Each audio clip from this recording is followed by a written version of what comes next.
大家好，这里是每周更新的赛事周报。本周我们迎来了 LPL 定组赛的收尾，目前登峰组和涅槃组都已经尘埃落定，对我们寄予厚望的微博 is still alive， 他赞还在，微博能战。定组赛最后一天，2比0击败了 IG， 搭上了去往登峰组的末班车。而 A 组的 EDG 与 FunPlus 之争呢，也是随着京东的2比0横扫，将猪猪送往了谷底。本周的大事件呢，主要还是滔博和 BLG 去参加了又名 MSI 复活赛的沙特世界杯，首轮战罢 BLG 是光速回家输给了 T1， 而滔博则博致无憾2比0横扫根基，突出了一个爽。那本期周报我们吸收了上期观众的建议 ，LPL 和 LCK 的内容部分我会单独分板块，重新按时间线来进行一个梳理。而沙特世界杯比较特殊呢，这期也会单独开一个板块，大家可以自己跳转时间线来进行观看。那我们直接开冲。上周五的比赛是 A 组的最后一轮 ，A 组的主要争夺就看 FunPlus 和 EDG， 但 EDG 在第二轮呢是爆大冷输给了 TT， 所以如果 FunPlus 不输给 TT 的话，那 EDG 想进就只能去击败 A 组第一的京东了。那 FunPlus 是不负众望，周五上来就轻松的2比0横扫了 TT， 压力就来到了 EDG 手上。相比京东就轻松很多了，又开启了熟悉的上单轮换环节。这次轮到小孩哥首发出场了，他和圣枪哥是各上场了3局，主打的就是端水。毕竟定组赛打到现在没有积分压力嘛，就当训练赛练心态了。实话讲 ，EDG 虽然赛前厂长训话训得挺狠，但差距确实还是大的。尺子啊，下手有点太狠了啊！第一局先是下路远程射中了 Leaf 的 EZ， 让我们看到了一波幽默 R 闪，然后上路放箭，虽然中路的 Crying 扭身躲过，但下路的 Leaf 又接到了。什么隔山打牛剑法？都说哥哥爱接 Q， 但我感觉 Leaf 在接剑这块也不成多让。第一轮打京东就有过闪现接剑的名场面，只能说冠军 AD 和多次下放2队的 AD 确实是有差距的。但输全赖 Leaf 也有点过分，只能说 EDG 其他人也干了，两队差距太大，尤其是 Ruler 手感这么好，箭无虚发的情况下，第一把也是很顺利的被碾压了。第二局的 Ruler 直接是来了一手 EZ 教学啊，9-0-8，完美数据砍下 MVP。说实话，开局4分钟就在下路单杀了 Leaf 的卡莎，那就有点没法子了。虽然20分钟的时候 EDG 果断开打男爵，让男爵光速下班，但只保留了2个男爵 buff， 其实就不赚了。然后经典的小龙团差点被团灭，经典的赔了夫人又折兵，收益来了个负4100，算了，就这样去下面和老玉3家团聚吧。唯一可惜的就是不能和 LNG 相聚了，因为赛场外 EDG 和 Scott 的合同纠纷还没结束 ，EDG 选择继续上诉。可 LNG 虽然最近也有点烂，但人家去登峰组了呀。哎，这个赛季是没有清算之战看了，可惜。周6是我最喜欢的吃屎低组环节，虽然最后的结果符合预期，最终是微博 NIP 还有 AL 挺进了下一轮，但这过程和预期完全不一样啊，有种过程全错答案全对的既视感。UP 微博 IG 其实都是有机会去登峰组的，简单讲，3队之间 UP 先打 NIP， 在没比赛之前积分都是3-4，那 UP 只要赢下 NIP 就可以来到4-4，大场积分无论如何都是领先于目前都是2-5的微博和 IG 的，但他输得很干脆，0-2直接去涅槃了。实话讲，就月开这个表现确实也不太配赢，非 A 级2级能够被小炮单杀，除了被秀烂就没什么好说的了。不过在上一场遗憾输给 AL 之后，月开也是压力很大的样子。先采访。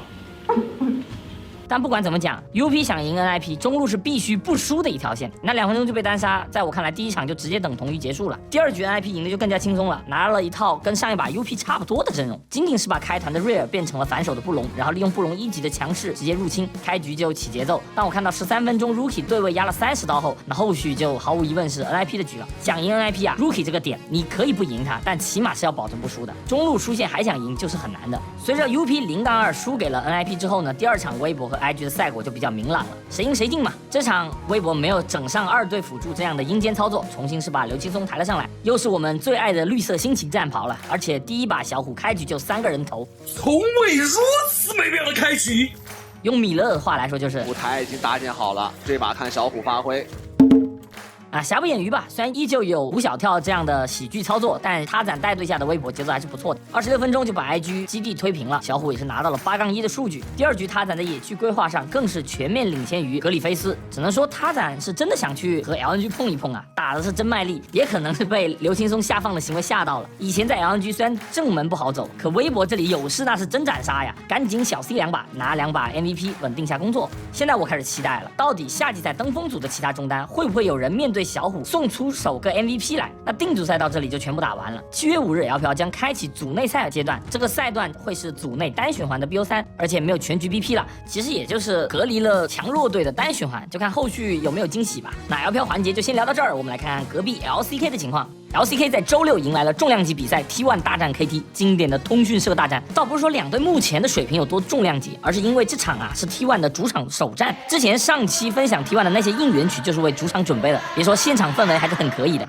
关于这个主场还有一个趣事，就是早在6月初KT 的粉丝就先声夺人，先手开卡车，创的是什么呢？创的是 T1 场馆在可以容纳6000人的情况下，却只开放了500个座位给 KT 粉丝。但论卡车我们 T1 什么时候怕过？在得知后续双方粉丝座位会对半分后，果断卡车施压 DDS 攻击时，你们默不作声。主场座位这种无理争论却立刻回应是吧？我在我的主场还能跟你抢位置了。T1 粉丝反手也创了起来，最终协调出来的结果是呢 ，KT 粉丝确保了500个座位，而 T1 粉则500到1000个，剩下呢就是谁都可以买。作为主场首战，那 T1 肯定是想赢得漂漂亮亮的。通讯社大战虽然讲的是宿敌嘛，但从历史对战记录来讲KT 其实也算是个孟获，而最近表现更是个不堪一击1-4的成绩，一副要给 T1 收菜的样子。尤其是 Barrio 3天前还做了一个手术，状态属于坐着都疼，以至于赛后群访的时候都是站着的。而此前 KT 的上单 Perfect T 也传出一直在生病的样子，无法进行长时间的练习。可 Barrio 不愧是 T1 扫兴机，每次 T1 想开香槟时碰到他，总要挨个大的。在 T1 的主场，最终 KT 是让1追2拿下了 T1 的主场首胜。其实前2把倒是没什么好说的，两边都是偏向于打团的阵容构筑，更看临场发挥一些。但从队伍的节奏来看 ，T1 目前的版本适配度和我上一周的看法差不多，还是一个不太兼容的状态。第一把算是小翻盘拿下的，而第2局、第3局开始 KT 就起势了，都是在前期就建立了巨大的优势。T1 第2局甚至是25分钟就被拿下了。第3把 Faker 的小炮也是非常的低迷，上来就是重大失误，莫名其妙的回马枪被 Deft 抓到，直接给了个1血，导致队伍的前期节奏全部乱了。KT 一个4-0的开局，同时小龙控的也很稳，在24分钟拿下电龙魂后 ，Deft 来了一个突然的犯病暴毙，直接让 KT 兵败如山倒，一波暴送，让 T1 拿到男爵的同时，也将经济追平了。KT 被迫拖到了远古龙，好在31分钟的远古龙团最终是破坏王拿到了远古龙 ，Piosik 关键的一惩直接是杀死了比赛。其实关于这场比赛游戏内容能聊的不多，两队的状态都很一般，失误也不少，可因为主场关系，选手们呢会更直观的感受到主客场的这氛围区别。像 Deft 在赛后群访环节就提到了粉丝的应援对他的鼓励。当然，比起 Deft 的亚萨西发言，我更喜欢袁的赛后采访。 오늘 뭔가 좀 경기가 되게 좀 쉬웠었는데. 而拿下这个以弱胜强、以少对多的客场之战后 ，KT 的粉丝在现场也是爆发了巨大的欢呼。这种去客场取胜带来的情绪价值确实是拉满了。从去现场观赛的知名微博博主大金子老师的分享里，我们也能够看到 T1 在这次主场举办上还是办得很好的。尤其是 MC 的存在极大程度的弥补了 MOBA 游戏在观赛过程上情绪积累的不足。因为我自己也看了不少 LPL 和世界赛的线下赛，实际上除非是特别刺激的外战对抗，或者说是恩怨局，其实观赛过程其实还比较闷了。因为线下观赛和线上观赛从观赛体验上它拉不开差距，毕竟我去现场也就只是看个屏幕嘛，而且还没有弹幕的那种。有时候我看完一场 BO3 腰都要酸了。可 LCK 呢，这边有 MC 引导唱歌跳舞去应援，甚至还有拼应援牌，那这些都是传统体育才会有的体验。只能说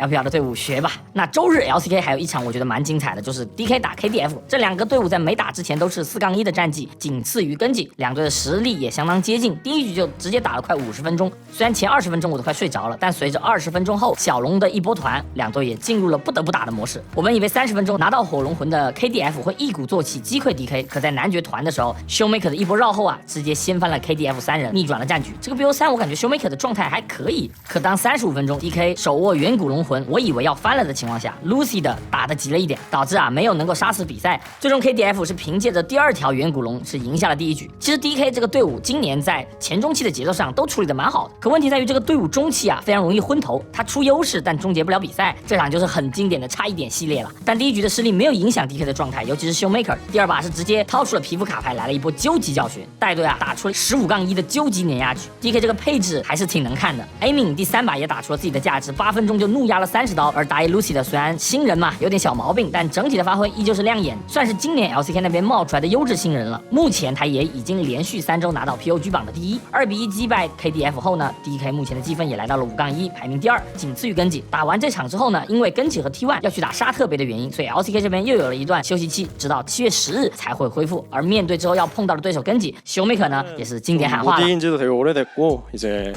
뭔가 죽이러 가긴 했는데 자꾸 죽어서 돌아와가지고 이번엔 진짜 죽인다. 终于到了本周的重量级沙特电竞世界杯环节啦！久违的不是拳头主办的第三方赛事，咱先不聊含金量啊，我先说一个不同于拳头体系的本次世界杯的一大亮点，就是这次比赛每个队伍在开赛前都会有个密钥，而最后的赢家呢，他的钥匙除了会镶嵌进冠军奖杯外，也会被镶嵌进一块在亚德利的实体柱子上，作为对于冠军胜利的见证。可亮点就在于啊，输了的队伍将会失去他们的钥匙，被扔到这个胜利柱下面，成为胜利者脚下的枯骨。而最后的冠军呢，更是可以选择将3个对手的钥匙装在自己胜利的奖杯底部。杀人还要诛心。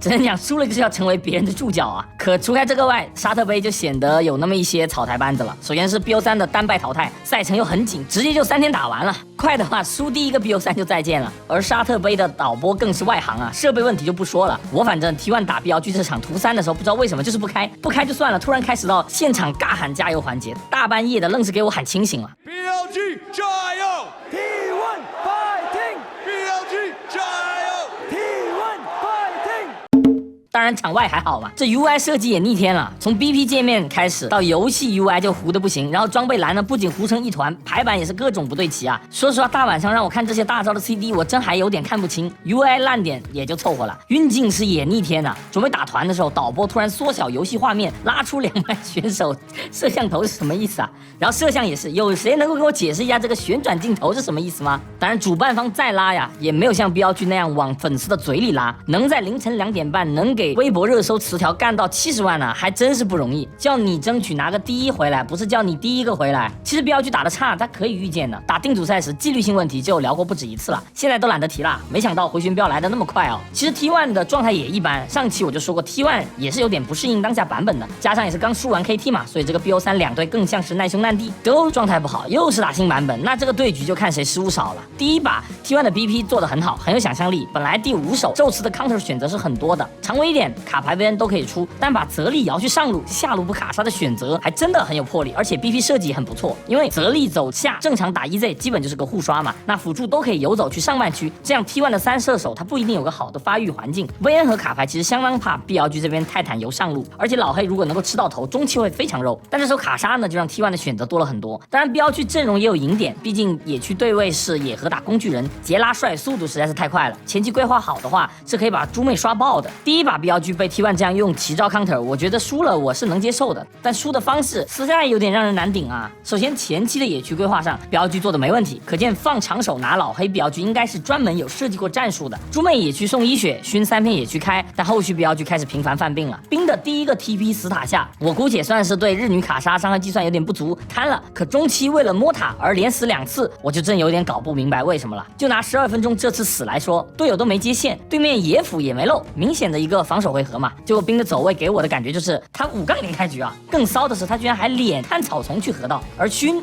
哎，咋回事啊？熏真没公式月下就不会玩了是吧？第一次被 T1 抓到机会我可以理解 ，Owner 确实机会抓得好，那第2次死我也理解吧，劣势半区被抓没闪现有点没办法，甚至第3次死 OK， 左手的小炮一刮塔上了，队友的问题。可第4次死，一个杰拉在中路上路 T1 都没有人接线的情况下，不等辅助开扫描，自己硬进野区然后死了，就太说不过去了吧。我真的尽力帮你想理由了，而且熏的团战发挥更是一坨啊。这波 BLG 能够顶住中期很大程度还是 T1 自己有点迷茫，换线没有换得特别好，给了一些机会，但 BLG 你想赢那就必须吃龙魂嘛，而且是速龙，但熏的团战发挥又太差了。BLG 最好的机会其实是30分钟的这波龙魂团，泰坦加老黑此刻还是能肉的， EZ 也还在强势期嘛，熏只要闪现躲掉太阳耀斑，这波团战就有说法，可他就是直接死了，死的特别自然，容易丢。泽利直接滑铲进场收割后排，丢龙丢男爵，游戏就结束了呀。EZ 这个英雄不管版本多强，手法多好，丢一次男爵，基本 EZ 这个英雄啊就没作用了。而且这把小吕布的发挥也很好，虚空锁敌和切入都没有什么瑕疵，你后期3射手基本就随便玩了呀。当时第一把打完我是有点绝望的，我感觉 T1 连泽利卡莎这样的摇摆都来了，之前不会是藏拙吧？新版本给你整波大的，毕竟 T1 在抓版本这块确实也是有东西的。结果第2把BP完，我冷静下来了，哦，还在玩塞纳呀，那就没事儿了。这个版本呢，炸弹人我认为是塞纳的上位替代品。虽然 T1 在 LCK 塞纳都是赢的，但首先版本不一样，14.13版本竞技时机对塞纳来说就是削弱了的，但 LCK 队伍好像没有意识到这点，同级别的对抗肯定是炸弹人更优的。何况呢 ，Faker 的小 buff 熟练度也没有他的飞机高，所以第二把 BP 出来，我感觉 T1 就走远了，因为单带 T1 单带不过 BLG， 打正面 T1 的强度又不够。塞纳、小炮和豹女都是很容易团战划水的英雄。BLG 选的阵容其实也不算特别版本嘛，但确实是 BLG 很擅长的。金刚影和泰坦双锁搭配上炸弹人、火男的头球，飞机在收割就很稳妥嘛。尤其是 BLG 下路完成线杀后，后面就是垃圾时间了。虽然 T1 依靠着绕后踢硬找了一些机会，但 BLG 阵容确实优势太大了。将比分扳平以后，我是对图3挺有期望的，毕竟不是全局 BP 嘛。万一 T1 不信邪再来把塞纳呢？两边其实图3都选的还行吧。其实 BLG 这边拿豹女我觉得比较一般，主要是团战太虚了。是我的话可能会把状态比较好的下路优先级提上来，让打野去打工具人。不过 BLG 是这样的 ，BP 主打的就是相信嘛。前期 BLG 打的也很不错，但正是因为他们打的很不错，反而才觉得恶心。优势有多大呢？反正各大主播都是在开香槟了。结果最逆天的情况发生了，18分钟这里 T1 保小炮推上塔，4个人完完全全明牌在上半野区。我不去跟大家讨论什么交闪躲大招或者什么卖掉艾希这种打起来以后的操作决策问题，我就不明白一点，就是 BLG 这几个人他为什么要去河道？就对于 BLG 来讲，现在手握经济优势，下路更是2塔拿下都到高地了。我们按照一个运营讲法，最稳赢的是什么？刷钱等下一条小龙团，然后打正面呗。除此之外啊，所有的进攻、所有的对抗、所有的技能交换，它都是浪费时间，因为此刻 T1 中塔也没了，上塔也没了。BLG 这3个人出现在这里，除了要送和给机会外，没有任何意义，就是无意义，大家能理解吗？这里最多啊，辅助点个眼走了，就有什么值得留恋的吗？是要进攻 F6吗？就除了纯送和梦游，我给不了其他一点评价。最关键的是第3条龙团更变态了。其实大家这波看站位就知道 ，T1 一开始就有点不想争了，因为纳尔中路已经变大了，而 T1 其实没有人敢去正面接艾希的剑，所以 T1 已经是龟缩到3角草，有点避战了。BLG 放峡谷不就是为了这条龙吗？结果 BLG 来了个难度最高、最逆天的开团方式，选择去开下路的 Faker。这个小炮他没闪就算了，他还有闪呢，直接就被走位扭掉。下路2个人都交了关键开团技能，那一下子就轮到 T1 回合了。而 BLG 更变态的是，他还舍不得要走，要争这条龙，最终就是被 T1 完成了彻底的逆转，0换5加小龙加男爵，无法形容的变态，无法形容的散漫。就觉得是我只要不断的找家打，我不需要合理，我不需要运营，我不需要思考，我只需要打起来，操作秀你就完事儿了。真把 T1 当 bot 了是吧？其实你真打不过，没希望，输了大家也认了。可问题是你明明有机会，而且很大，是你自己把舞台给对手搭好了，那就很恶心了。我真宁可看到全队中期隐身10分钟，也比看到现在这样要好。别忘了呀，他们这样离谱不是这一场开始了。如果大家有看夏季赛，你就应该能知道我说的是什么东西。所以当我熬夜看到BLG从4-0领先5000经济开始一路狂死，像 bot 一样被碾压，我真的觉得我像个傻叉。可能有人觉得我有点马后炮，哎呀，那BLG就是这种风格嘛，爱拼才会赢嘛，起码不懦嘛。那不是这样的呀，你逆风军事，你做一些主动的出击，不需要把信息拿得那么满，就去做进攻的决策，我完全能够理解。但你优势了，尤其是回家决胜局的情况下，你明明什么都不做就赢的局，为什么会莫名其妙的梦游到一个完全没有意义的地方呢？为什么要去做最高难度的决策呢？我不是不能接受 BLG 被 T1 操作去翻盘，如果真的被翻了，就像去年京东被 Faker 那一推那样，说实话，那我就只能说啊，确实牛逼。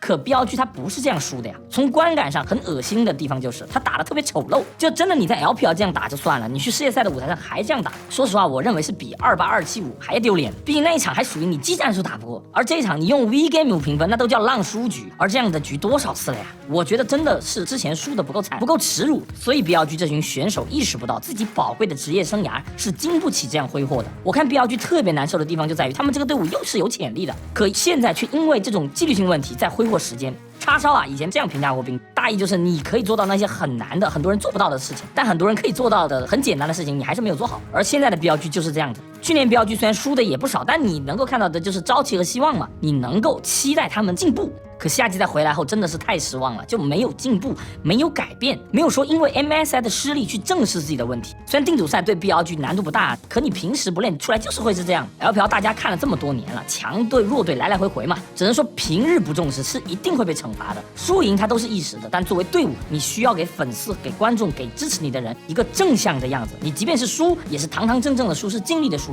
哎，算了，就这样吧。只能说希望这次沙特杯的惨败能够让 BLG 的几个选手能够有所改变吧。周五晚上最披萨的一集，只能说 MSI 复活赛，滔博哥调整好了，2-0直接抬走根基。说实话，夏季赛根基的比赛和滔博的比赛我都是很认真看过的，根基确实是很强的对手啊。可正因为我也看过滔博夏季赛的比赛，看过的其实也清楚，滔博不是完全没有机会。就像小奶油赛后采访说的那样，根基确实很厉害，这个胜利啊来之不易。根基在 LCK 有多无敌呢？就来之前 LCK 其他队伍甚至都没见过根基的高地，而乔比的飞机啊更是未尝一败，8战全胜。Chovy 他一度说出飞机的优点就是选出来让人觉得不会输。第一场比赛根吉的 BP 其实做的是挺认真的，他可是没有当娱乐赛来打的，抢飞机，然后在没有豹女杰拉的情况下给 Canyon 拿死歌，3楼再给 King 招牌老黑，整个 BP 我认为符合根吉。包括下路厄斐琉斯加泰坦嘛，虽然在我们 LPL 的理解里这个阵容太过发育，曲线很后期，但这就是根吉极其擅长的一套板子。而滔博同样是有备而来，他们在夏季赛定组赛就练了非常多的阵容，尤其是小天定组赛13场比赛，天就玩了10个不同的打野英雄，而且很多英雄啊都不是说他之前积累的英雄池，而是实打实的新东西。所以面对根吉这套阵容，当天掏出淬神的时候，我其实一点都不意外，因为他就是有这个沉淀和练习量。实际上第一局滔博和根吉的比赛，他对局质量是非常高的。我先说啊，根吉虽然输了，但我依旧是觉得他们很强，状态也很好。我举个例子啊，第一局20分钟这里，滔博把 Canyon 的死哥给击杀了，基本是一个稳控小龙的局面。那根吉的决策很理智，小龙肯定没有了，那怎么做交换呢？我先逼中线，蹭了大量塔的血量，然后正常来讲，这个进攻轮次已经结束了，也可以看到佩子已经在点回城了。可是这里我们可以发现，滔博下路的线此刻已经被逼进防御塔了，那这种线肯定滔博会有人去守，所以根吉立马组织了一波上野区的进攻，这里打出了 Mako 的闪和状态。其实根吉打完闪后又准备 B 了，准备结束这个轮次了，可滔博此刻点了一个蓝探照，反而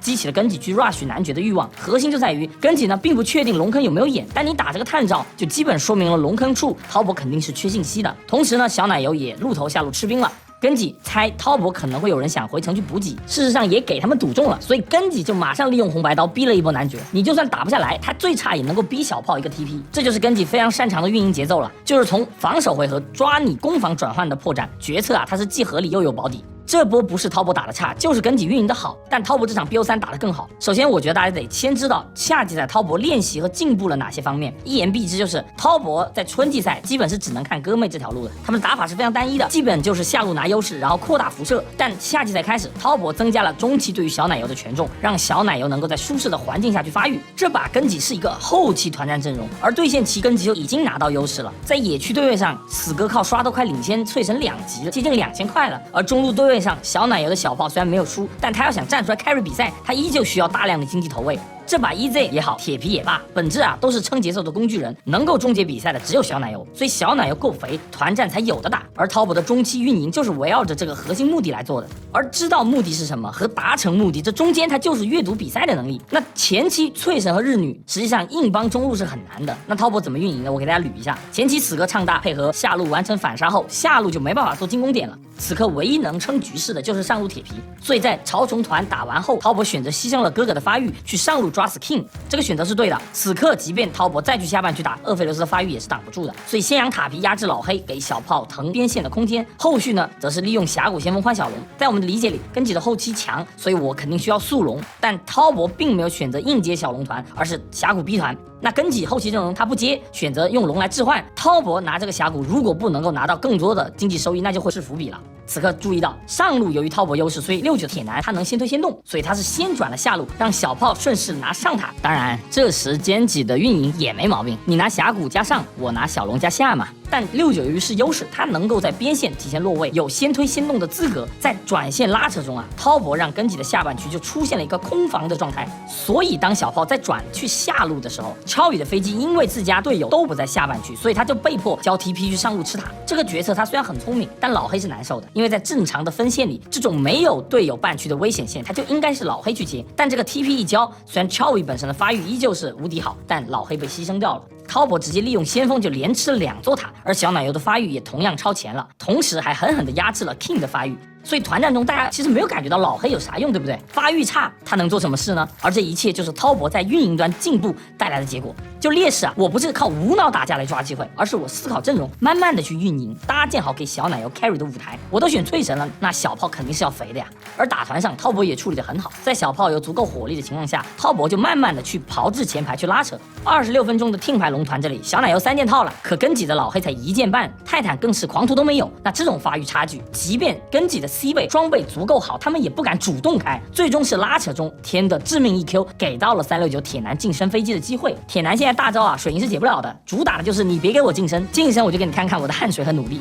只能说这波团看得我太爽，因为滔博他是围绕着自己阵容该打的思路去打的，我抢地形慢慢拉扯，包括后面哥哥的符合人设让黑子开心一下，每一步操作我都觉得好合理啊。就如果根吉他真的操作特别变态，即便这种打输了，我说实话我也认了。但滔博从对线期劣势到中期被运营丢男完绝，他们都一直保持着冷静的思考和运营，然后在该打的时候打出该有的血性，我看着就很爽。第一局滔博居然在劣势的情况下破了根基最擅长的一套体系，在心理层面就已经很占优了，逼的直接搬小炮了。而且虽然下路因为死哥的缘故被反杀了一波，但下路对线端根基依旧是感觉到压力的。所以到了第二局，大家可以发现根基的整个必须逻辑就全变了，因为他们认为同样的阵容，我并不是下一把发挥再好一点我就肯定能赢了，那就攻守之势一眼。第二把根基是非常尊重滔博下路的，抢 EZ 日女还办了4个 AD， 就是我宁可不给Chelvy抢飞机，我也不想滔博的下路拿到线权游走起来，这就是哥妹组合的威慑呀。第二把阵容双方都是拼节奏、拼前中期处理的局，而 Canyon 在这个版本偏自己发育的问题，在滔博的连环进攻下出了大问题，而天的整个竞技状态非常好。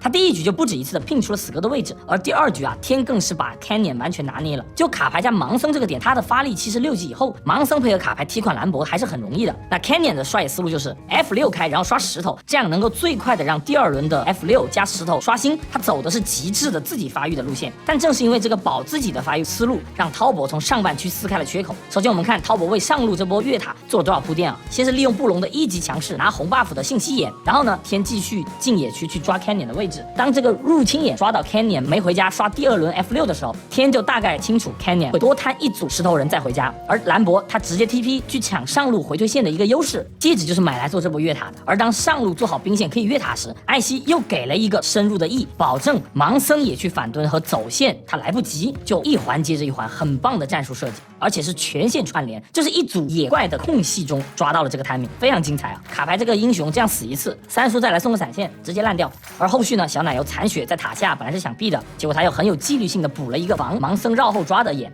再次立功抓到了盲僧想趁着猪妹吃龙换野去发育的这么一个动作。69再拿一个头，可以说上野开局就已经拿到了巨大的领先。根基这边啊已经指望不上卡牌了，现在就只能看 Chelvy 和佩子能不能撑住。结果哥哥发力了，神箭开射，第一波打出会的闪现，给中路猪妹抓人埋下伏笔，第二波更是直接精准命中，轮到Chelvy烂掉了。随后哥哥更是在根基下野3人的围追堵截下反杀了 EZ， 所有根基能够起节奏的点全部按死，打的是又合理又有操作。这就是滔博嘛，这一下子让我看到了预想中他们最好的样子。其实整个 BO3 Mako 的发挥是我觉得最变态的，就我看复盘下来啊，我的评价就是操作又没有瑕疵，走线也是堪称完美，他永远踩在他该在的那个地方，处理的合理的让人安心啊。只能讲跟哥哥的搞事敢打的人设一样 ，Mako 也确实对大满贯的人设太渴求了。其实第二把虽然滔博的经济前期起得很快，但根基能够在 LCK 横行真不是盖的，他们的运营还有拉扯还是做的依旧很到位。但滔博今天的竞技状态和纪律性也是拉满的，而且必须得说啊，滔博在茂凯加入后，队伍在边线运营真的很有章法，所以滔博现在是很会养小奶油的。我最后给大家说一组镜头吧，后面的那种团战慢盾根基、虐拳根基，大家就自己看录像享受。我就说12分钟 Jack Love 在下路被抓，369交 TP 来下，这里可以看到小奶油选择了走上去补一波线，不让卡牌吃塔皮，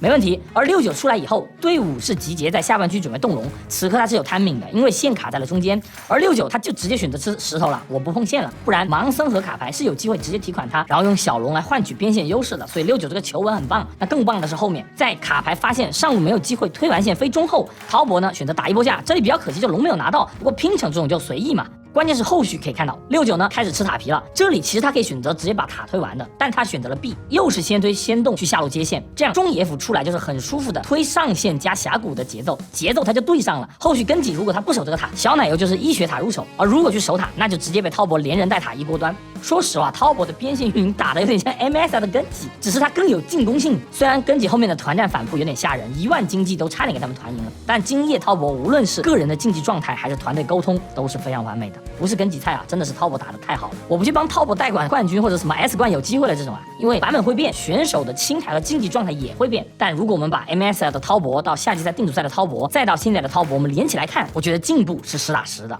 在 MSI 上，滔博啊是先惜败给了根基，随后呢是发挥极差的、很耻辱的输给了居度。那个3比0，说实话，现在回头看都觉得不可思议。那个 BO5 发挥确实是很差，我用耻辱性大败来形容应该没问题吧？但滔博呢，他就是知耻而后勇啊。MSI 当时暴露的问题，第一是版本抓得慢，同时滔博极其依赖下路发挥，下路一烂呢，滔博就是人机了，运营是没有的，所以在 BP 上我们才会看到这种无脑德莱文的情况，没有新东西。第二呢，则是围绕着小奶油这个点的运营不会做，尤其是边线养小奶油这一块。当时滔博要补发育，基本是靠吃人头来喂给小奶油的，而且当时小奶油也不知道怎么去扣人做联动。但夏季赛开始，补强教练组冠军教练茂凯的到来，把 EDG 最纪律性的纪律基因注入了滔博，甚至还请来了西叶给小奶油做专项训练。有没有用呢？我就这样讲吧，小奶油在春季赛是绝对不会去做那个盲僧的防守眼的。支持知道自己不足，所以在正确的方面去努力和投入。定组赛各种练兵，选手们也卯足了劲，国浩尽力啦，不要辜负他。现在 BP 也做得好了，运营也变好了，选手发挥更是好了。在整个电竞专业化的当下，你努力就是要看方向的。所以声仓保证状态有什么问题吗？该磕的金就是要磕的呀。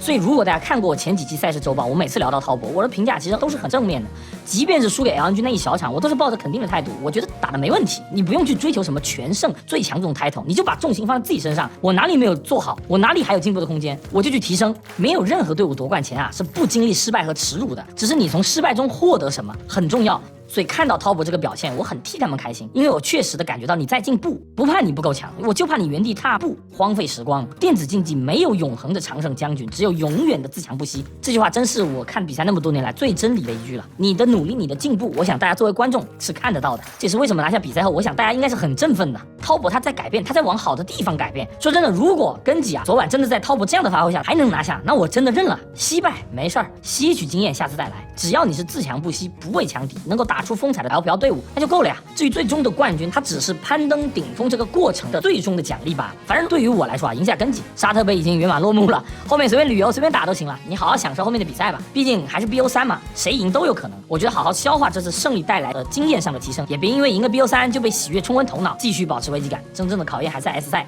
那本期的赛事周报就到这里，我是袁某人。因为沙特杯打得比较紧凑嘛，滔博如果后面发挥的好，那我应该还会单独再做复盘。下期的赛事周报我会回归正常的 LPL 和 LCK 的内容分享。那喜欢看比赛、喜欢电竞的观众可以点一下关注。赛事周报每周5更新，我们下周不见不散，拜拜。